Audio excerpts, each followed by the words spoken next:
about peace, love, and understanding by Elvis Costello. This is Democracy Now!, democracynow.org, The War and Peace Report. I'm Amy Goodman with Juan Gonzalez. We turn now to Guatemala, where a retired military general has won the first round in the country's presidential election. He faces a runoff election in November. If elected, General Otto Pérez Molina would become the first former military official to win the presidency since the end of the military dictatorships in 1986. Human rights groups have accused Pérez of being directly involved in the systematic use of torture and acts of genocide in Guatemala in the 1980s. Pérez has run largely on a platform of using an iron fist to crack down on drug cartels. This is a right that I accept, that I am going to fight with character and with a firm hand in front of the institutions to bring peace and security and defend the lives of all Guatemalans so we can live with security as we deserve. Some news accounts have cited voters who say they support Molina in hopes that he'll help restore law and order to the country, which has been ravaged by violence. Nearly 6,000 people were killed last year in Guatemala, a nation slightly smaller than Tennessee in size, with a population of about 14 million. Well, to discuss the elections and their implications, we're joined by human rights attorney Jennifer Harbury. Her husband, Efrain Bamaca Velasquez, a guerrilla commander, Mayan comandante in guerrilla, was disappeared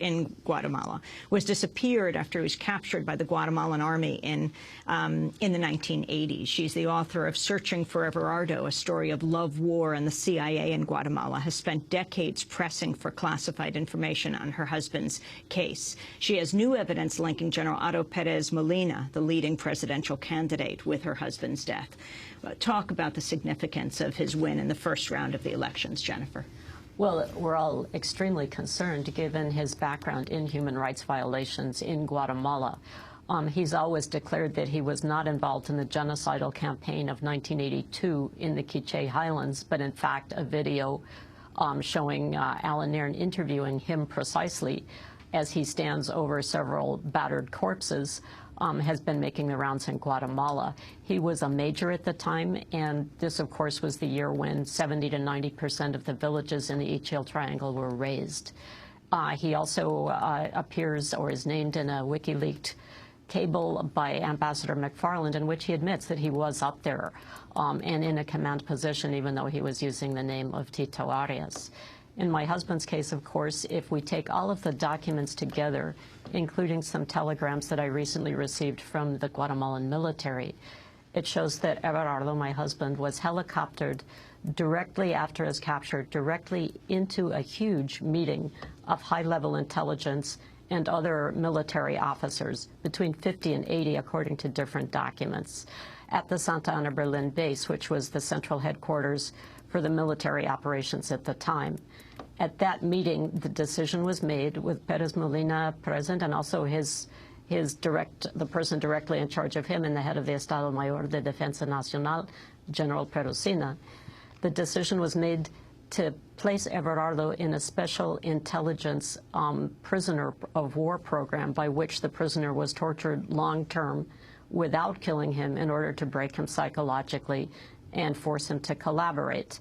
Who was head of intelligence at that moment was Otto Pérez Molina. He was at that meeting, and in order to conceal those facts so that the human rights community would not intervene, given that they had just signed the human rights accords on human rights as part of the peace process, they decided at that meeting to kill a young soldier, place him at the combat site, and later falsely claim that that was the body of my husband in order to prevent that intervention. The rest of the documents show that in 1992 and 1993, while Otto Pérez Molina was head of intelligence, that not only was Everardo taken from intelligence compound to intelligence compound to intelligence compound, tortured by intelligence specialists and transported in intelligence helicopters and held for a long time and probably killed at the intelligence death squad base in the capital. But there were 300 to 350 other prisoners of war in the same conditions, being thrown down wells out of helicopters, et cetera, et cetera. By the time the United States Embassy told the truth about what was happening, of course, all of those people were killed. And I think it's very important to note that the embassy is still protecting Otto Pérez Molina, suggesting that somehow the evidence hasn't stuck. The evidence has never been allowed to go to courts, in fact. And they seem to insinuate that Mr. Pérez Molina really wasn't involved and is the great reformist. But the WikiLeaks cables do indicate that the State Department officials are concerned about the impact on Pérez Molina and another one of the former colonels of that day, as they see them now as the great political hopes in the current times. Well, Pérez Molina, of course, trained at the School of the Americas. Alan Nairn's article presents some strong evidence that he was probably a CIA link, which I think is most likely. He was head of intelligence, and he rose to power at that time, and again was trained in the United States and has excellent relationships with the United States. So I think that's probably true. I think one other thing that's of great concern to remember with the election is that he was up in the Nebac and Ichil Triangle in a position of command throughout the massacres. In this coming election, a large percentage of the Mayan survivors will not be able to vote because of de facto Jim Crow laws. In the 90s, that number was half of the indigenous women and between a quarter to a third of the men. The numbers are better now, I believe, but no one in Guatemala, including the Electoral Board, has been able to produce those statistics. They seem to toss those out as not really relevant. In addition, people forced into exile, hundreds of thousands, a large percentage of them will not be able to vote either. And in addition to that, Pérez Molina has managed to kick Sandra Torres, his only realistic opponent, off the ballot. So to say the least, this is a very skewed election.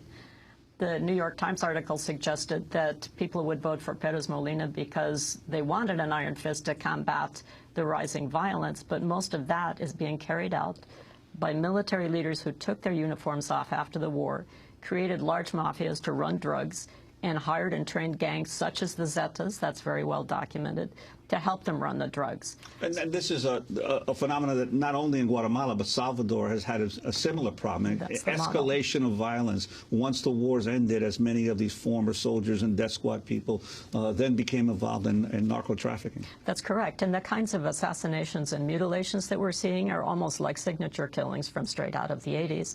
And in fact, the head of the survivor network in the Nebac area was tortured to death only recently, as a sort of de facto warning that people should not press the 10 paradigmatic cases. The next one up at bat is genocide.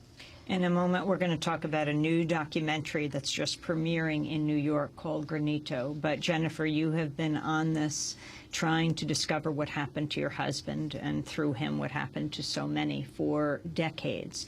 The information you have now about Otto Pérez Molina, you have fasted for information in front of the U.S. Embassy in Guatemala. You risked death numerous times. How significant is this? And what about the fact you have this as it looks like Pérez Molina will be the next president of Guatemala? We believe that the 10 paradigmatic cases of war crimes, which the international community and the Inter-American Court has been backing to try to break the impunity for once and for all so that people don't continue to kill. Right now, no problem. It's one of the highest murder rates in the world, but everyone knows nothing's going to be done about it. But we believe that once Otto Pérez Molina comes into the presidency, he'll get rid of Claudia Paz, the fantastic and brilliant new Attorney General, and stack all of the courts, and the killings of judges and witnesses and people like myself will, of course, increase to the point that the whole aperture for de facto Nuremberg for Guatemala, which is so crucial, we think that Nuremberg will shut down. Are you afraid to go back to Guatemala? Well, Otto Pérez Molina told the ambassador, McFarland, that he was very worried that his political opponents would have me killed to make me look bad. And I was almost arrested recently on the grounds that I should not have pushed the Inter-American ruling requiring the case to be reopened, among other things. So, but I'll go back down because what am I facing compared to the Guatemalans like Freddie Petrelli here? And we're nothing. Talk with Freddie as well as Pam Yates, the filmmaker, and Jennifer Harbury. When we come back, Jennifer Harbury, human rights lawyer, widow of Efrain Bamaca Velasquez, went on hunger strikes in Guatemala City and Washington to press for classified information about her husband's case. Author of Searching for Everardo, A Story of Love, War, and the CIA in Guatemala, and also the book Truth, Torture, and the American Way. This is Democracy Now! We'll be back in a minute.